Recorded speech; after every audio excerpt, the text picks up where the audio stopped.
o'zini havosi 0 qilib bo'shatib olindi. Sababini hozirlik tushuntiraman. Uravering aka. Xullas, siz azot urib yurib ko'rmagan bo'lsangiz, men azotning kayfini sizga hech qanaqasiga tushuntirib bera olmayman.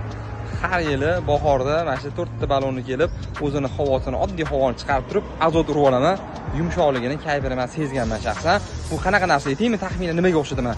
Mashinani shumka qilib, qoptoq qilib yurishga o'rganib qolgan bo'lsangiz, keyingi mashina olganingizda ham shu narsani qilaverasiz. Shumkasiz yura olmaydigan bo'lib qolganingizda, har yili bahorda mashina azotini uraman.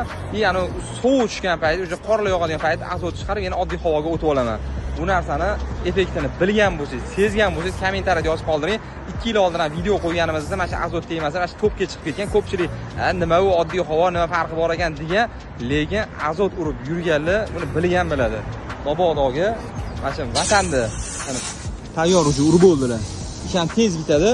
Okamlar joylari vatanda, past nomerlarni ham yozib qoldiraman. Mabodo bu prosta чистый отзыв sizga aka. Prosta sizga bu do'stona maslahat. Bu men reklama ham emas. Men shaxsan o'zim chet ishimni 7 yildan beri qizaman. O'shaning uchun sizga prosta tavsiya. Mabodoga kelib bitta sinab ko'ring o'zingiz uchun.